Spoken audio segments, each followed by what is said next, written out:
àfìyìn fògo fọ́lọ́run ọba adániwáyé adániwáyé adániwáyege ọba ọ̀rẹ̀nìrẹ́ ní tìrẹ mẹ̀kúnnù lẹ́kún ọ̀nà nínà ní tí na jàǹdùkú ṣìnà lé baba wọn kábíyèsí olódùmarè. Mo kí yín níbi tẹ́ tí ń wò wá o, Olúwatóbilọ́ba Fásùgbà ló kọ mi. Bẹ́mbẹ́yẹ́kẹ́ lẹ̀ ń pè mí lónìí, ẹ tún wò lóní Bẹ́mbẹ́yẹ́kẹ́. Hello sir. Hello madam. Sir, Mrs. Ayọ̀délé ló ń sọ̀rọ̀ sir. Okay ma. Mọ́mi wa ẹ̀yin náà pẹ̀lú wọn wá sí ibi hello ma. Yes sir, mo ń gbọ́ yín sir. Ẹ̀yin náà pẹ̀lú wọn wà débi incident yẹn jọ yẹn ma. Bẹ́ẹ̀ ni ìyàwó ẹ̀gbọ́n ìyàwó wọn ni gbogbo àjọ wà ní pẹ̀lú ọkọ mi náà.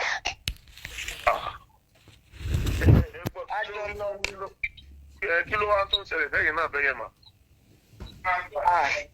Torí ẹ̀ lèmi ṣe ń wò pé at least kéèyàn máa treat àìsàn tí kó má lọ ẹ̀rù tiẹ̀ ń bè mí ni pé ṣé kò ṣe pé bí wọ́n pé nǹkan tó ṣẹlẹ̀ sí dádì bóyá same thing lọ́ ṣe ṣe fún wa nǹkan tẹ́rù tẹ̀ ṣe ń bà mí nìyẹn torí pé ojoojúmọ́ kéèyàn má ní àlàáfíà kọ́ lọ́n fúnyàn lálàáfíà ni kákan máa náwó sí oògùn ẹni tó dẹ̀ help wa náà nìyà àrówó jẹun oògùn náà la tún ń lò oògùn náà là ń ṣe lọ́tún lọ́sì là ń fowó treat hospital kan la tún wà báyìí ta tún ti wá ṣe medical check up torí èyí ò lè dúró dáàdì náà ń gbà yẹn náà báwọn náà ṣe sáré nìyẹn táyé sọ pé kinní kan torí ẹ̀ la ṣe ń bẹ̀ wọ́n kàn jọ́ torí ọlọ́run bàbá yìí náà nìkan náà ní fún wa kò sẹ́nìkan tá à ń gbowó lọ òun ló even bàbá sì promise wa ní most thing pé táwọn bá ti fi lè lọ ní that month pé táwọn bá dé àwọn máa ṣe gbá fún wa àwọn máa ṣàwó fún wa ò jẹ́ kí bàbá dúró ṣe iṣẹ́ àrùn jẹjẹ tọ́pẹ̀sán tó òun náà ló ń fún wa lóúnjẹ ló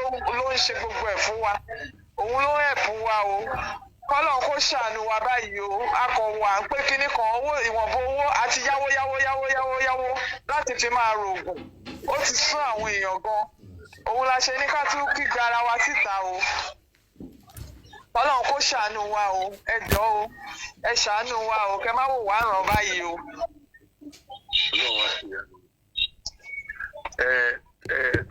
Ta ló tún wà bẹ́ẹ̀ yẹn pẹ̀lú yín tó náà yẹn gbọ́ fún un rẹ̀? Ọkọ mi wà níbí náà òun náà wà níbí àjọ wá sí ọtí náà nígbà. Ẹ jẹ́ kí àwọn yẹn sọ̀rọ̀ sẹ́ ẹ ló sà. n ta fẹ́ bèrè lọ wọn health status wọn báwo ni health yín ṣe rí kí lẹ̀ ń feel báwo lára yín ṣe wà kí lẹ̀ rò pó ṣẹlẹ̀ sí n ta fẹ́ mọ̀ nìyẹn báyìí. Kẹrí number one àti ìgbà tí a ti kò ní Ọ̀yọ́ lọ́dọ̀ Aláàfin tí wọ́n ti nà wá àti ìgbà yẹn ni mèmí ti ń feel pains all over my body orí fífọ́ ìgbà míì òye máa kọ̀ déédéé kọ́ mi mo máa ṣubú àwọn ẹlòmíì ló máa sáré dùn mí ó máa dùn mí pé kí ló ṣe mí màmá ní mi ò mọ nǹkan tó ṣe mí gbogbo ara ó máa ro mí mo dẹ̀ ti lògùn mo ti this is the third kíní tí mo máa wá hospital tí mo máa wá àti lọ sí pharmacist oríṣiríṣi malaria ni wọ́n rí nítorí wọ́n máa bẹ̀rẹ̀ pé kí ló ń ṣe wá báwo la ṣe ń feel màá sọ fún wọn pé ara ń ro mí orí ń fọ́ mi wọ́n máa ní malaria ni wọ́n dẹ̀ ti fún mi lógùn mo ti lògùn nísìn I don't even know what to do ẹ jọ̀ọ́ mo bẹ̀ gbogbo àwọn ará ìlú kọ́njọ gbogbo Nàìjíríà kó bá wa bẹ̀ Aláàfin kọ́njọ torí tọ́lọ́run kó wọ́n má pa wá bí wọ́n ṣe pa bàbá ọba Ọ̀yọ́túnjí kọ́njọ torí tọ́lọ́run kó fi wálẹ̀ lọ́rùn sílẹ̀ kọ́njọ torí tọ́lọ́run. Ẹ má bínú sá kí lẹ̀yin insinuate sá kí lẹ̀yin insinuate pẹ̀lú tẹ̀ ń sọ yẹn torí kí lẹ̀yin insinuate pẹ̀lú nǹkan tẹ̀ ń sọ yẹn gbà tí kì í ṣe pé bóyá ẹ̀yin àtàláàfin tó ti ríra lẹ́yìn ìgbà yẹn ṣe rí mi fẹ́ ká sọ ọ̀rọ̀ yìí bí ìgbà tí a kàn ń fi nǹkan mọ́yàn lọ́rùn ọdún ẹ ti establish pé láti gbà yẹn tí nǹkan yẹn ti ṣẹlẹ̀ náà ni ẹ ti gbádùn so mo dẹ̀ mọ̀ pé tí àwọn ọ̀rọ̀ tá à ń sọ yìí náà bá jáde á rí àwọn èèyàn míì náà tán lè bá wa sáré nípa àtàjù bóyá nǹkan kan ló ń ṣẹlẹ̀ torí pé ohun tó fi ń bà èmi lẹ́rù ni pé ó ṣe máa jẹ́ gbogbo yín náà ní the same thing máa ṣẹlẹ̀ sí at the same times bọ́ kò sí ẹnìkan tó ju Ọlọ́run lọ. nǹkan tí ká má fi ọ̀rọ̀ tàbí aṣọ sọ nítorí ibi gbogbo tẹ́ni tí mo máa explain gbogbo kìíní yìí fún nǹkan tó máa jábọ́ lẹ́nu wọn pé kí n lọ tọwọ́ labour ní pé òun ń ṣe ojú lásán ní pé kí n lọ tọwọ́ labour gbákan àwo kan mo dẹ̀ wò ó pé kí n lọ tọwọ́ labour in fact mo yá owó gan ni èmi àti ìyàwó mi ta fi ń jẹun ni and I've got 3 kids ọmọ mẹ́ta ló wà ní ìkáwọ́ mi ọmọ mẹ́ta kan tó lọ sí school kan tó jẹ bàbá tí tó dẹ̀ kú yìí àwọn ló ń sanwó ilé àwọn ló ń mọ bí a ṣe ń lọ bá a ṣe ń jẹ tá a ṣe ń mu it's just like a benefactor to us ní ìsìn tí wọ́n á dẹ̀ in fact I'm fed up ó ti di nǹkan tó yẹn pé I can't take it anymore I just have to speak out ní láti sọ síta wọ́n jọ torí tọ́lọ́run we don't want anything to happen to me and my family wọ́n jọ torí tọ́lọ́run wọ́n ẹ̀bù wa wọ́n jọ nítorí we spent everything kò sí one naira nínú savings account mi mọ́. All right, sir. Of all this. All right, baba, God bless you. I just have to speak up. God bless you. Ṣé lẹ́yìn ẹ̀yin méjì yẹn nìkan náà lẹ wà ń bí? Ṣé kò sẹ́lómi tẹ́ tún jọ lọ mọ́? Mo ní sẹ́yìn méjì yẹn náà ni ẹ wà ń bí tẹ́ jọ lọ. Ṣé kò sẹ́lómi tẹ́ tún jọ lọ online mọ́? Àwa mẹ́ta tajọ bẹ́ẹ̀ kí ni driver ló pé ìkẹrin driver cannot speak out ẹ̀rù ń bà in fact gan-an nítorí kò dẹ̀ fẹ́ involve ara ẹ̀ rárá nítorí ó gbórí ẹ̀ pamọ́ ni mo dẹ̀ mọ bí tóun náà ti sáré lọ tó ti sáré. Hello sir. nítorí anytime tí mo wá ní nítorí tí wọ́n á ní kán sọ̀rọ̀ síta wọn ò fẹ́ sọ̀rọ̀ síta. Hello sir. nítorí ẹ̀rù ń bà wọ́n gidigidi kan. Hello sir. Ṣé rí ojú ọ̀gbagadè la wà kò síbi tó ń jẹ́ pé ẹ̀rù ń bẹ nìkan láti sọ̀rọ̀ wọn ò sáà rojú wọn ọ̀dẹ̀ gbójú wọn síta n tó bá ṣẹlẹ̀ sí wọn ni kán sọ tí nǹkan ò bá ṣẹlẹ̀ sáwọn tí wọn kán stay away so ká má implicate ẹni ẹlẹ́ni ká dẹ̀ má fi propaganda sí tí nǹkan ò bá ṣe driver káwọn stay away káwọn má wulẹ̀ sọ̀rọ̀ tí wọn ẹni tí nǹkan bá ṣe ni kó sọ̀rọ̀ so tí nǹkan ò bá ṣe driver ni kó má sọ̀rọ̀ ẹni tí nǹkan bá Yorùbá ní ẹni tọ́ka sọ tí ń fẹ́ nà oró tí ìtọ́lára já ni àwọn ò fẹ́ sọ̀rọ̀ nǹkan kò ṣe wọ́n nìyẹn. but èmi ṣàmọ̀ pé nǹkan tí wọ́n fẹ́ fi sọ̀rọ̀ ni pé àyà wọn ń já nítorí wọ́n kò sẹ́ni tó dá wọn mọ̀. àwọn ti tẹ̀tẹ̀ lébọ̀ a lot of things lórí ara ríro yìí lórí ẹ̀ẹ̀kan ṣe wọ́n tó ti yé yín. ok àwọn ti save fún tiwọn nìyẹn driver ti save fún tiwọn nìyẹn má worry driver ti save fún tiwọn nìyẹn kò sí nǹkan tó kà wọ́n mọ́ ẹ̀yin àwọn tó bá tún wà níbẹ̀ tó ní nǹkan tó fẹ́ bá a sọ nìkan sọ̀rọ̀. àwọn mẹ́ta yìí náà ni ìgbàlódé driver jẹ́ kẹrin karùn-ún ni ẹni tó ti ṣaláìsí bàbá ọba. ẹ̀yin méjì. ẹ jẹ́ kí ìyàwó yín sọ̀rọ̀ pẹ̀lú wọn bí. èèyàn méjì lèmi gbọ́ tó sọ̀rọ̀ ni o. èèyàn méjì lèmi gbọ́ tó sọ̀rọ̀ o. bóyá kí n tó wọlé lẹ́nìkan ti sọ̀rọ̀ nìyẹn o. ìyàwó wọn ní èèyàn méjì wọn ní ìyàwó bàbá ọba ló kọ́kọ́ bá yín sọ̀rọ̀. ìyàwó tèmi ló bá mi lóyún ẹlẹ́ẹ̀kejì ẹni tó bá yín sọ̀rọ̀ èmi mo bá yín sọ̀rọ̀ báyìí. èmi ò sí ń bẹ̀ nígbà tí ìyàwó bàbá ọba ń sọ̀rọ̀ ni ẹ má bínú. ok ìyàwó bàbá ọba wọn ní àwọn ò sí bẹ́ẹ̀ dàbílẹ̀. hello sir. mo wà pẹ̀lú yín báyìí máa o báwo ló ṣe ń ṣe yín báwo lẹ ṣe ń feel ẹ kó ara fẹ́ra ti bàbá ọba ọlọ́run àforíjì wọ́n. yes sir. yeah so báwo ló ṣe ń ṣe yín nínú ara báwo lẹ ṣe ń feel. fífọ́ ara ríro gbogbo ẹ̀mí ìgbà tí gbogbo ara mi ṣá. Nígbà tí gbogbo ara mi, orí fífọ́ yẹn àtàrà ríro yẹn ló ṣáà máa ń wá jù. ẹ dẹ̀ ti lọ sí hospital ẹ ti treat ara yín láìmọye ìgbà. Àti tweet, mo ti tweet nígbà tó tún sú mi gan, hospital gan ni mo wà tí mo ti ń pè. wow ó dáa o ńgbà tí gbogbo ayé wá ná hospital báyìí kí ni nǹkan tẹ́ fẹ́ kí gbogbo ọmọ nàìjíríà ò ṣe especially gbogbo ọmọ yorùbá lórí ọ̀rọ̀ tó ṣẹlẹ̀ yìí. Ọmọ Nàìjíríà kọ́ máa wò mí nírọ̀rùn kọ́ gbèjà wa já o, alágbára ọ̀lẹ ni wá o, ọ̀lẹ ni wá lè ṣe kankan torí pa mọ̀ pé ẹni tá à ń ti gagbága ẹni tó jù wá lọ ni a mọ̀ bẹ́ẹ̀ but ẹni ìgbẹ́kẹ̀lé mi náà ló máa ń ṣe àyàgbàgbà fún mi ló ti lọ yẹn so láti ta ó pẹ̀lú tí mo tún ṣe é gbé ìpamọ́ láti jọ pé mi kò wàhálà ẹni tí ó tiẹ̀ ní pọ̀ tó lè pamọ́ òun náà pamọ́lẹ̀ tí wọ́n ti padà nìyẹn so that is why mo ṣe ń kí fara mi láti jọ but nígbà tí mo fẹ́ lọ tó sún mi òun ni mo ṣe pariwo síta báyìí.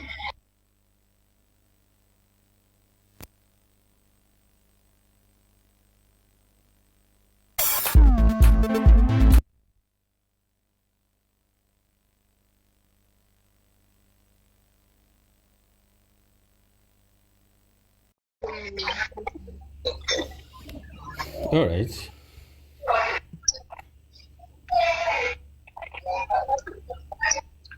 ẹ ṣe mà ṣẹ́rí àwùkọ́kọ́. mo wà pẹ̀lú yín. ẹ̀lú àwùkọ́kọ́. mo wà pẹ̀lú yín mo wà wí.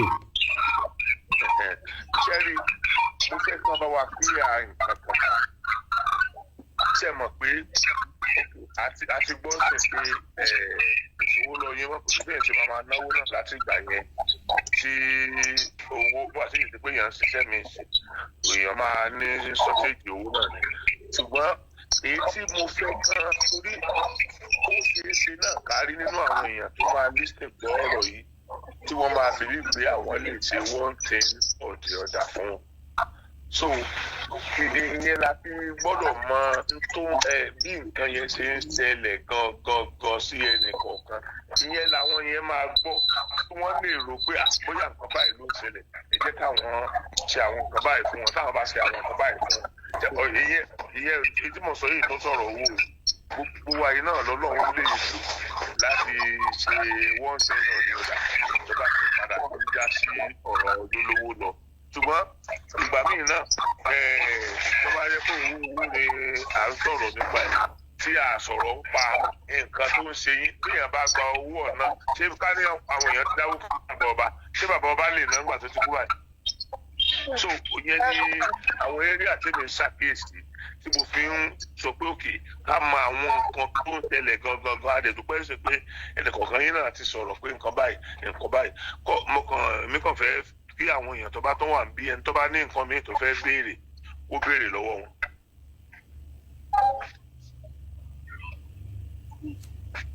Hello sir. Hello. Àti mínísítà sí wọn. Normally nǹkan tó yẹ kó ṣẹlẹ̀ ni pé I expect láti lè jọ yìí kí gọ́ọ̀mẹ̀ntì gan ti prosecute àwọn ẹni tí wọ́n bá àwọn pípò ìjà. Àwa ò sí bẹ́ẹ̀ little la lè sọ but ó yẹ kí gọ́ọ̀mẹ̀ntì take action because normally tán bá gbàyàn jà wọ́n ní 365 days plus 1 after that ẹni yẹn ní tètè bá ṣe the court ti agree wípé ẹni tó ná yẹn ẹni tó gbàjà yẹn tó ń wù yẹn tó ṣe nǹkan kan sí ara effect ẹ̀ ló ti ń fún I dey expect ó yẹ kí gọ́ọ̀mẹ̀ntì náà lè take the action náà ó yẹ kí wọ́n ti prosecute àwọn ará bíi náà whether it is going to be a civil or criminal. In such a way that they receive adequate compensation for what they have done to them. I don't know why the government is really busting with it. Nǹkan tó ń fi àwa gangan nìyẹn.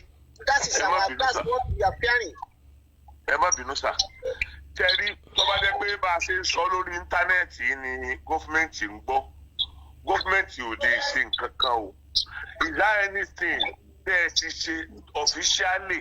Tí gọ́fìmẹ̀ntì ti mọ̀ pé nǹkan báyìí ń ṣẹlẹ̀ sẹ́ni gbogbo eléyìí tá à ń sọ lórí íńtánẹ́ẹ̀tì yẹn ọ̀pọ̀lọpọ̀ wọn ńgbà míì wọn ò ní sújárù yẹn ò tí ì bá jẹ́ pé èèyàn bá sọ fún wọn directly ṣé ẹ ti kọ lẹ́tà sí wọn rí ni ṣé ẹ fi tí ì pé ńgbà tí wọ́n rí lẹ́tà yín náà wọn ò ṣe kankan àbí bá a ṣe ń sọ lórí íńtánẹ́ẹ̀tì náà lè believe pé ó yẹ káwọn náà ti gbọ́ kan ṣe kankan. Well, I cannot say much about that, sir, because our lawyers náà lè answer yẹn. Èmi ò lè sọ much about that. Àwọn lawyers náà wà ní ìjáde náà lè answer the question bẹ́ẹ̀ yẹn. All right, sir. Definitely mi ò rò pé àwọn lawyers yẹn wà níbi tán lè shed the light on that. All right, sir. So that is the. God bless you, Baba. Number one, my advice is pé àwa tá a wà online ká mute voice wa, ká mute ọ̀dọ̀ wa, ariwo yẹn ń pọ̀ torí àwọn èèyàn tó máa gbọ́ nǹkan tá à ń sọ. Ká mute gbogbo ẹ̀, ká mute ẹ̀. Ẹni tí ò bá ti sọ̀rọ̀ kó mute ọ̀dọ̀ ẹ̀. Now, nípa nǹkan tí wọ́n sọ, Prince ẹjọ́ ẹ bá wa mute ọ̀dọ̀ yín. Ọ̀dọ̀ ìyàwó bàbá ọba ni. Ìyàwó bàbá ọba ẹ bá wa mute ọ̀dọ̀ yín ẹjọ́. Now, nípa tí pé bóyá gọ́ọ̀mẹ̀ntì ó yẹ kán take action àbí kò yẹ kán take action. Gẹ́gẹ́ bí Sokoti ṣe sọ, kò sí gọ́ọ̀mẹ̀ntì tó fẹ́ take action pẹ̀lẹ́ nìkankan o. Ìdí ni wípé ìṣẹ̀lẹ̀ tó ṣẹlẹ̀ yìí kì í ṣe on spot. Kì í ṣe mídélè tí wọ́n lu bàbá ọba ni bàbá ọba dákẹ́ wẹ́jẹ́ sí wọn lọ́wọ́. Ìyẹn ni gọ́ọ̀mẹ̀ntì lè take step lé lórí. Nǹkan tó ti gbọ́jọ́ kan tó ti gbọ́jọ́ méjì tó ti gbọ̀sẹ̀ kan tí bàbá ọba ti ṣe nǹkan míì lẹ́yìn ẹ̀ bó tiẹ̀ jẹ́ pé ràbọ̀ràbọ̀ ẹ̀ ńlá ló padà ṣẹlẹ̀ possibly tẹ́nìkan kò lè ascertain pé n tó ṣẹlẹ̀ ní ààfin Ọ̀yọ́ ń ló padà gbẹ̀mí bàbá ọba allegedly ni o àṣìyàn ẹni sùúrù so àṣìyàn allege ni ok o wọ́n lu bàbá ọba ní nǹkan wọ́n lu bàbá ọba ní nǹkan kò sẹ́ni tó wà ń bẹ̀ láàrin wa ẹ̀yin tẹ́ wà ń bẹ̀ láti gbà yìí torí ẹ̀ la ṣe ń pè yín níwá lẹ́yìn pé kẹ́ ẹ sọ̀rọ̀ síta ní kíákíá bọ̀ gbogbo yín sọ wípé ẹ̀rù ń bà yín kò sẹ́ni tó mọ̀ yín àwa tí wọ́n mọ̀ gan ò bẹ̀rù ẹ̀yin tí wọ́n mọ̀ lẹ́wà sọ pé ń sá sẹ́yìn ẹ̀yin tí nǹkan sojú yín ẹ̀yin lẹ́ lè lọ report ní station ẹ̀yin lẹ́ lè pe lọ́ọ̀yà àwọn lọ́ọ̀yà ló lè prosecute àbí àwọn lọ́ọ̀yà ló lè lọ sí court ló lè invite àwọn ọlọ́pàá náà lè invite but ẹ̀yin tó yẹ kẹ́ ẹ ṣe gbogbo yẹn ẹ̀ ṣe on time ní ìsìn kọ́lọ́ mọ̀ jẹ́ kó bọ́ sórí fún wa tí gbogbo yín kọ́lọ́ ń jẹ́ kẹ́ gbádùn tí nǹkan ń ṣe lọ́tún lọ́sì ìgbà yẹn lẹ tó ẹ̀sẹ̀ wá mọ̀ wípé kínní yóò ṣe é mú mọ́ra mọ́ ìgbésẹ̀ tó yẹ kẹ́ tí wàá gbé sẹ́yìn ilé ẹ̀sẹ̀ wá ń gbé nìsín ká mọ̀ pé ní àtẹ̀yìnkọ́gbọ́n agétí ajá ká gé létí tán tí ẹ̀sẹ̀ wá ń tọ́jú abẹ. now a ti gbọ́ àlàyé yín o àwòdẹ̀ bá yín sọ fún àwọn èèyàn lù ú pé ara gígbó ọ̀yá igígbó ọ̀gbádùn láti gbà yìí bí àìsàn yẹn ṣe ń lọ ló ṣe ń bọ̀ ó jẹ́ nǹkan tó bá yàn lọ́kàn jẹ́ so ẹni ó bá lókan pẹ̀lẹ́jì ká mú mọ́ra wọn that is number one and secondly baálé ilé kú ilé dahoro láti ìgbà tí bàbá ọba ti lọ amọ̀ tí gbogbo yín fail owó pọ̀ lọ́wọ́ yín sẹ́ńjì tí kálukú ní lọ́wọ́ ẹ ti ná lórí ìlera yín lórí ìtọ́jú ara yín ẹni tí ń gbé bùkátà ẹbí náà ni ò sí ń lè yìí ẹni tí wọ́n pè lórí ẹbí bàbá bùkátà ní òsì ariwo ìpọ̀ ọ̀dàre. bọ̀dá ṣe yìí fóònù yín ẹ̀mí fóònù yín ọ̀dọ́ yín ni. ẹni tí wọ́n pè lórí ẹbí ni òsì ń lè yìí so àwọn nǹkan tó ń ṣẹlẹ̀ nìyẹn I understand now ìpín méjì ló pín sí tá a bá rólé apá kan tá a dá kan sí a tún padà wàá bá apá kejì náà later òye tó yé mi ni pé ọ̀pọ̀lọpọ̀ èèyàn ló mọ bàbá ọba ọ̀pọ̀lọpọ̀ èèyàn ló fẹ́ràn bàbá ọba ọ̀pọ̀lọpọ̀ èèyàn níṣẹ̀lẹ̀ tó ṣẹlẹ̀ sí bàbá ọba ṣe ní kàyéfì possibly látọkàn wọn lè ní lọ́kàn pa àwọn fẹ́ ràn yín lọ́wọ́ advice tèmi máa mú jáde lélẹ́yìí lẹ́yìn ìgbà tá a bá yín ké gbàjarè o àná ń bẹ́ẹ̀ pé n tó ṣẹlẹ̀ lélẹ́yìí n tá à ń sọ yìí la máa play níta kò sí bójúbójú kankan ń bẹ̀ n tá à ń sọ yìí la máa play níta àjọsọ ọ̀rọ̀ ti wà tẹ́lẹ̀tẹ́lẹ̀ pé a máa rí wow very very unfortunate so n tá à ń sọ yìí la máa play níta fáwọn èèyàn now ọ̀nà méjì tá a máa gbé gbà ni pé lẹ́yìn pé àwọn tó bá mọ nǹkan kan tàbí méjì báwo náà ṣe fẹ́ tọ́jú yín báwo lẹ ṣe fẹ́ ní ìlera tó péye bó bá jẹ́ ti dókítà náà ni wọ́n máa ti tọ́jú yín kára yín ó ṣàyà that is number one and secondly owó tẹ́ fi máa tọ́jú ara yín ká kí àwọn tó organize a group justice for baba ọba wọ́n ti they have done wonderfully well tá à ń rí bọ̀ tá à lè sọ látàrí pé ọ̀rọ̀ tí ìdójú ẹ̀ kò tí ìdójú sísu tí fùrọ̀ fìlà now airphone sọ̀kan ẹ wàá release nọ́mbà account number ìyàwó bàbá ọba gangan ẹ máa release account number ìyàwó bàbá ọba àwọn ọba yẹn fi síta àwọn tó bá ní lọ́kàn tí wọ́n fẹ́ràn yín tàbí táwọn náà ní concern mo nígbàgbọ́ nínú ọmọ Yorùbá very so much but I don't involve myself in anything money account number ìyàwó bàbá ọba ní lẹ́ máa release fún wa ẹ má bẹ̀rù nípa nǹkan kan ẹ release account number yẹn máa fi síta bẹ́ẹ̀ kò jù bẹ́ẹ̀ lọ. ẹ wò lọ́ndẹ̀ yẹn àbí kankan ṣe rí afẹ́ protect àwọn ará bíi. kò sí protection kankan tó yàtọ̀ sí transparency sir kò sí protection kankan tó yàtọ̀ sí transparency. kò sọ̀rọ̀ pé ṣe kìí ṣe pé àfẹ́ transparent àwọn fẹ́ kíkí ní ẹ kó wà lójú kan kò sí ọ̀tá pátá jẹ́ gúrùpù Johnson for bàbá again anything nù ẹ̀ for their own protection kọ́ máa lọ wá ọ lọ lé kọ́ máa lọ wá ọ lọ anywhere káàtà ń lò fi ṣe kíní yẹn inú lẹ́mbẹ̀ẹ́ ni àkáǹtì yẹn wà so àkáǹtì la máa provide nǹkan tó fẹ́ sọ láàrin yẹn nìyẹn àìrẹ́ tẹ́lẹ̀ strike àwọn ará bíi lọ anywhere àmì tó ń sọ wọn wọ́n lè lọ sí bẹ́ẹ̀ kọ́ lọ lọ́gbọ́n gba ilé àdírẹ́sì bí fọ́n gbé gbogbo fọ́ bẹ́ẹ̀ yẹn àmì nígbà gbà tó máa lọ ṣe ẹ̀yìn ẹlẹ́ni lọ́ṣẹ́. ok òye mo wọ́n dá. ẹ jẹ́ ká lo àkáǹtì kan nu wọn ẹ má jẹ́ ká lo àkáǹtì tiwa. ẹ jẹ́ ká lo àkáǹtì kan nu wa inú àwọn pípọ̀ yẹn inú àwọn mẹ́tẹ̀ẹ̀ta kan lo àkáǹtì kan nu wọn. kò sí nǹkan kan tó máa ṣẹlẹ̀ sẹ́nì kankan kò sẹ́ni tó ń lé ẹnì kankan kò sẹ́ni tó ń lépa ẹnì kankan láàrin wọn. wọ́n lè lo àkáǹtì wa náà kán máa lo àkáǹtì tiwa wọ́n lè lọ open àkáǹtì ní nǹkan lò fún wọn ó lè jẹ́ opay ó lè jẹ́ nǹkan kan because people even àwọn ìtànwò yìí gan àwọn accuse gan àwọn gan sì lè contribute nǹkan kan fún wọn so it's not that they are so callous ẹ má jẹ́ ká wò bẹ́ẹ̀ yẹn they are not so callous àwọn náà mọ nǹkan tán ṣe they can decide to give them anything we don't want to get involved we don't want to get involved we just want àwọn ìtàn accuse gan can give them anything. They are not so callous. They can still donate for them because they know they actually beat them. So they so come up. They would not do what we think to one panye and nigga can say. But I want the again. I want the need that he donates for. Even if Alaafin so wishes, he can do that. He can do that because he has done it. If he so wishes, instead for him to be running here tasketa, looking for where to save himself, he could do that. He could do that in millions for them. He could do that. He could give them millions of naira. Because he knows he has committed an offense, he can do that secretly with them. God bless you, sir. God bless you, sir. I love you so much, sir.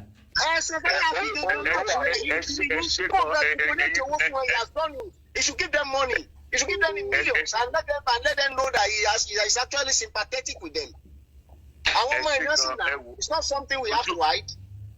Ojú òní tì yín ṣẹ́rí bẹ́ẹ̀ ṣe sọ yìí gan-an ló dáa jù mọ́tò ìyàwó ọba àti mímọ̀ bí bọ́lá yẹn ṣe jẹ́ sí bóyá bọ́lá yẹn gangan ni fámìlì ọba ni o tàbí fámìlì ìyàwó ọba ni o so tí pẹ̀lú ìyàwó wọn táwọn mẹ́tẹ̀ẹ̀ta ti wà ń bẹ̀ yẹn sìn. àwọn ni àwọn lọkọ ẹ̀gbọ́n ìyàwó bàbá ọba. ọkọ ẹ̀gbọ́n ìyàwó bàbá ọba ni. wọ́n ní wọ́n lọ sílé Aláàfin gbà yẹn wọ́n lọ sílé owó ilé ọba ni. ok ṣé woman tó ń bá wa sọ̀rọ̀ yẹn ṣé ẹ̀gbọ́n ni wọ́n jẹ́ fún ọba bàbá ọba. ẹ̀gbọ́n ló jẹ́ fún ìyàwó bàbá ọba. ok ẹ̀gbọ́n ni wọ́n jẹ́ fún ìyàwó bàbá ọba ok so bóyá bá a ṣe lè ṣe náà nìyẹn àwọn wa lè decide láàrin ara wọn láti open bóyá opay kankan o kan fi ti màmá ìyá ọba gangan sílẹ̀ but one thing tí mo fẹ́ ká lákèésí lórí ẹ̀ rèé mà ṣé ẹ mọ̀ pé whatever tí ó bá ń ṣẹlẹ̀ a gbọ́dọ̀ máa jẹ́ kó tó wáyé àwọn èèyàn wípé owó nìkan kọ́ ni ìrànlọ́wọ́ tí wọ́n lè ṣe lórí ọ̀rọ̀ tó ń bẹ ńlẹ̀. ìtọ́jú wa ó mátà. owó ló mátà jù because wọ́n máa ṣàjẹun ẹni tó máa ń fi ojoojúmọ́ lọ sọ́sibítù yóò ṣàjẹun náà dẹ̀ sí fẹ́. so a mọ̀ pé àwọn èèyàn àwọn olójú àánú ọlọ́mọ ń lo ọ̀pọ̀lọpọ̀ àwọn èèyàn láti ṣe yẹn but at the same time atún àpì sí àwọn ọmọ odù tó dá wà pé kán jọ torí Ọlọ́run gbogbo ẹnikẹ́ni tó bá mọ one thing or the other tán lè bá wa ṣe tí ó gbà wọ́n lára lọ́wọ́ ìrora nǹkan kan nígbà tó jẹ́ pé ìgbà tó wọ́n láwọn lọ sí hospital wọ́n ní gbogbo hospital táwọn ń dé wọ́n ẹnìkan sọ ń sìn pé wọ́n ní káwọn fẹsẹ̀ létọ̀ pé wọ́n dẹ̀ ní fífà ni wọ́n rí so téèyàn bá tọ́jú fífà náà ṣe bí fífà máa ń lọ náà ni gbà tí gẹ́gẹ́ bẹ́ẹ̀ lè ṣe ń sọ ń sìn ìsìnkú hospital ẹyọ kan ni wọ́n ti sọ bẹ́ẹ̀ fún wọn ìṣe méjì so a gbọ́dọ̀ tó bá àwọn èèyàn sọ̀rọ̀ gbogbo àwọn ẹlẹ́yinjú àánú àyẹn bàbá wa ẹ̀yin ìyá wa tó lòun lè lò láti ṣe one thing or the other fún wọn tí wọ́n ti fi kúrò nírú ipò tí wọ́n wà yẹn Ọlọ́run lédùmarè á ràn yín lọ́wọ́ so ojú ò ní tì yín so ká máa fi ọ̀rọ̀ sí ọ̀nà méjèèjì yẹn ọ̀rọ̀ ìrànlọ́wọ́ nípa owó ìrànlọ́wọ́ nípa ìtọ́jú ara wọn náà Ọlọ́run lédùmarè kó. kí gọ́ọ̀mẹ̀ntì gbé gbèsè lórí pé kọ́ ṣe investigation case yẹn. Gọ́ọ̀mẹ̀ntì ò ní gbé gbèsè bẹ́ẹ̀ gọ́ọ̀mẹ̀ntì ò ní gbé gbèsè. tẹ́ bá fẹ́ kán gbé gbèsè open case fún wọn. bẹ́ẹ̀ bá kọ lẹ́tà sí gọ́ọ̀mẹ̀ntì ò ní. Baba Sokoji, I'm going to declare here. Wọ́n ti lọ sí police commissioner's office ní Ìbàdàn àti ṣe iṣẹ́ lórí gbogbo yẹn. A kàn fẹ́ pariwo síta ni. Nǹkan tá a wá ń suspect ó dàbí pé àwọn ọlọ́pàá Ọ̀yọ́ they are working on trying to kill the case. Even gan àṣírí àwọn ọba kan wà lọ́wọ́ wa tí wọ́n jọ lọ ṣe ìpàdé pẹ̀lú ọ̀wọ́ adé lórí bó ṣe fẹ́ pa ilé yẹn rẹ̀ àti ìfẹ́ sọ̀rọ̀ síta ni mi ò ní ju ààrẹ yẹn lọ ìjọba mọ̀ ń pa ẹ̀ American embassy mọ̀ ń pa ẹ̀ ó yá I am just letting them know right now mi ò fẹ́ sọ jù bẹ́ẹ̀ lọ. Ẹsikisa ẹ má bínú sà ṣé ẹ mọ̀ pé lóòótọ́ part of ìjọba ni ọlọ́pàá ṣùgbọ́n kálukú náà ló ní autonomy tiẹ̀ ọlọ́pàá wọn á máa jábọ̀ fọ́gá wọn ni ìjọba á take decision fúnra wọn ní tèmi ń sọ ni pé is there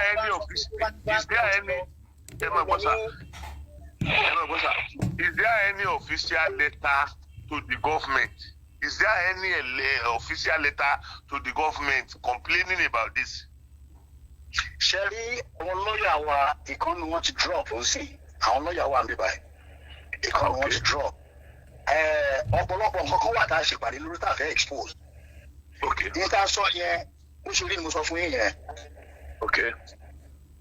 alright kó tó di pé a máa lọ ẹ jẹ́ kí mi sáré ṣe clarification point méjì náà ni reason ni wípé gbogbo nǹkan tá à ń sọ yìí Ọlọ́run rínú ni gbogbo ẹ̀ o Yorùbá dẹ̀ sọ wípé bàbá sọ pé Ọlọ́run rínú ká jẹ́ kó máa ráyé náà ó ròde afẹ́jẹ́ kọ́ máa ráyé ó ròde but òde gidi lọ́mọ aráyé gbọ́dọ̀ rí now allegedly ẹ jẹ́ ká máa quote ẹ̀ nípa pé àwọn ọlọ́pàá ìpínlẹ̀ Ọ̀yọ́ wọ́n fẹ́ ṣe bákan ọlọ́pàá base lórí fact ọlọ́pàá base lórí figure ọlọ́pàá base lórí sympathy so àti lè conclude pé ọlọ́pàá ìpínlẹ̀ Ọ̀yọ́ fẹ́ bo nǹkan kan mọ́lẹ̀ àbí nǹkan kan they must be working on it lórí nǹkan tá a bá provide fún wọn or still be waiting for more evidence so ọlọ́pàá ò lè dédé prosecute èèyàn without concrete evidences now gbogbo àwọn tó ń sọ̀rọ̀ nísìnyí ǹjẹ́ gbogbo wọn ti lọ sí police station láti lọ sọ̀rọ̀ láti lọ testify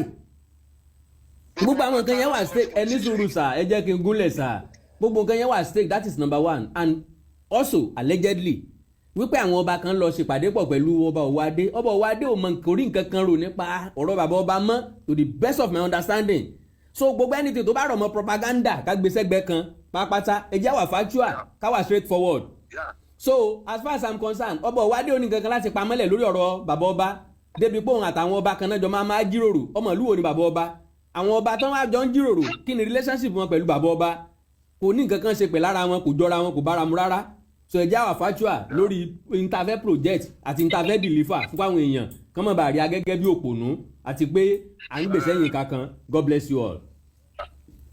Okay, quickly before you leave, Edward Sokochi, Baba Sokochi, hold on. The anti-release petition. The petition went to the IG near Abuja, and it was also copied to the Commissioner of Police of Oyo State, Ibadan. They also went to Oyo, to Ibadan, láti lọ give statement fún àwọn ọlọ́pàá. The IPO, the which other person? Prince, mi ò rò pé gbogbo level of detail yìí necessary. Prince, I said that. I mean, ẹ tó bá ní information. Yes. Prince, àwọn level of. Ẹ ti gbọ́ àárín yẹn gbogbo ẹ̀ lẹ ti gbọ́ ẹ gbá wa ẹ lè bá wa yọ àárín yẹn kúrò. All right, God bless you. God bless you. Information wà lọ́wọ́ wa a fẹ́ disclose anything tẹ́lẹ̀ ni. God bless you baba. Kò sí wàhálà ẹ fi lè tó kù lẹ̀. So where Jenny? Then let them go to the police station directly. I'll start the process. You know, I mean, because we are trying to find justice. That is all we are trying to do. And this thing is not. Network yẹn ló ń break network yẹn kọ̀ọ̀kan break díẹ̀. So where Jenny? Barista ti wọlé. Àwọn barista méjì wà nínú ilé báyìí. Àwọn ọ̀gbọ́ gbogbo wọn tó ṣẹlẹ̀ àwọn ará bí wọ́n pè wá láàárọ̀ yìí wọ́n complain especially ìyàwó ọba ẹ̀gbọ́n ẹ̀ àtọkọ ẹ̀gbọ́n ẹ̀. So wọ́n complain nípa ara wọn wọ́n dẹ̀ ní pé kíní ti ń go on for a very long time lágbà tí kíní ẹ̀ ti ṣẹlẹ̀. Èmi ti ẹ̀ ń wò pé bóyá trauma ẹni tó ṣe bàbá ọba tí bàbá ọba fi kú báyìí ló ṣe ìyàwó ní rárá láti gbà ẹ̀ làwọn ti gbádùn bó ṣe ti ọkọ òun lulẹ̀ lórí step nínú ilé Aláàfin tí lọ́jọ́ yẹn wípé tóun tiẹ̀ tún sọ wípé a ṣe fẹ́ pa ọ̀fọ̀ àwọn bí ṣe pa bàbá yìí so ìnàmúwá decide okay mi ò ní gbogbo ọ̀rọ̀ yìí let us put other people that are involved àwọn journalists àtàwọn broadcaster and whatever pé wọ́n fi tí ara wọn gbọ́ láti inú hospital ni wọ́n wà báyẹn sọ̀rọ̀ yìí hospital ni wọ́n wà as we are speaking right now. Ara rí orí iná ló ń kọ́ńpé láti jọ ẹ̀ àtòrí fífọ́ wọ́n lè ní wọ́n chẹ̀kẹ̀ wọ́n rí nǹkan tó ṣe náà nígbà tí èèyàn bá complain sickness kan tó rí ojú ẹ̀ á jẹ́ pé ọ̀nà míì ni kí ni ẹ̀ ń gbà wọlé sáwọ́ sí wọn lára báwo ìyẹn la ṣe ní ká pè yín kẹ́ gbọ́ ọ̀hún tó wọ̀n ìyàwó bá ṣe ṣe wà mí láti ẹ̀gbọ́n ìyàwó bàbá àti ọkọ wọn. Àwọn bí ìsàn. Gbogbo nǹkan tẹ̀ ń sọ là ń gbọ́. Gbogbo nǹkan tẹ̀ ń gbọ́.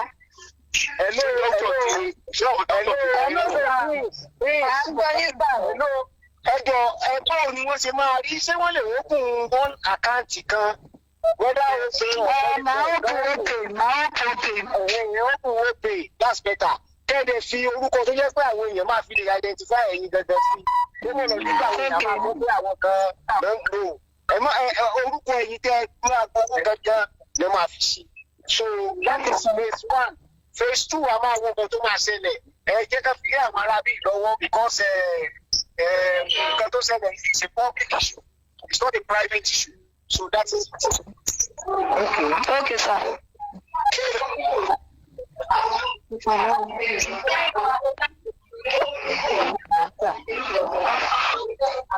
Okay. So ṣé ẹ ti gbẹ́ ìwọ̀n kan láti gbọ́ all right. So ẹ lọ ṣe tọ́pọ̀ láwọn doctor hospital. Ẹ má ṣe tọ́pọ̀ ẹ pè mí. Okay. And ẹ ti gbà wọn máa ṣe bí ẹ máa rí yẹn láìpẹ́ yìí. lẹ́nu òye Olúwatóbi lọ́ba Fásùgbà ló kọ́ mi Bẹ́mbẹ́yẹ́kẹ́ lẹ̀ ń pè mí lónìí mọ̀ pé tí wo ló ní Bẹ́mbẹ́yẹ́kẹ́ ẹ máa ṣí ẹ̀ fáwọn ẹlòmíì ló ní Bẹ́mbẹ́yẹ́kẹ́. It's not homes and properties, real estate tó fà kọyọ wọ́n talẹ̀ ralẹ̀ lóríṣiríṣi. It's not limited, you are too much o. Ẹni bá mọ̀nà ló yẹ ká tẹ̀lé kó lè fi wá mọ̀nà. It's not lónìí industrial land ó ń bẹ níbí. Bẹ́ẹ̀ fẹ́ ṣe commercial farming ẹ má bọ̀ wá. Àní bẹ́ẹ̀ fẹ́ ralẹ̀ láti ṣe real estate. Àbò fẹ́ nímọ̀ nípa bó ti ṣe ìrọ̀rùn ló bá dé nílé iṣẹ́ tiwa. It's not homes and properties ó táwọn yọ ẹjọ́. Ilẹ̀ fún ilé gbígbé ń bẹ lọ́pọ̀ yanturu. Bẹ́ẹ̀ bá wà dòwò pọ̀ pẹ̀lú ìfọkànbalẹ̀ ni. Torí agbóhùnjẹjọba tójó lóòótọ́. Torí náà let's build future through real estate. Jẹ́ ń gbọ́ It's not homes and properties. Yeah.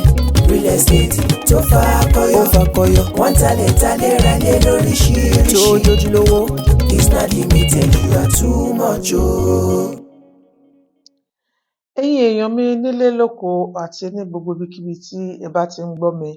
Tó bá jẹ́ àárọ̀ lẹ́wà ẹ káàárọ̀, tó bá jọ̀sán lẹ́wà ẹ káàsán, tó bá dẹ̀ jáṣálẹ́ lẹ́wà ẹ káalẹ́. Mo mú ìròyìn ayọ̀ kan wá fún yín ni o nípa Bembeyeke TV. Ẹ jọ̀ọ́ torí Ọlọ́run, ẹ máa bá mi wò ó. Ẹ wò ó ní òun lèmi náà máa ń wò ó. Ṣẹ́rí tí n bá ti ń wò ó, mo máa ń gbàgbé ìrònú. Mo tiẹ̀ máa ń gbàgbé pé bóyá mo jókòó ni tàbí bóyá mo sùn tàbí bóyá mo dúró. Tẹ́yin náà bá ti ń wò ó, ẹ máa rí ọgbọ́n kan tàbí méjì kan níbẹ̀. Ẹ máa ṣe kí ni? Ẹ máa tẹ̀ sójú ẹ̀ kẹ́ dẹ̀ máa wò ó. God bless you. Bembeyeke TV. Ẹ ṣé gan.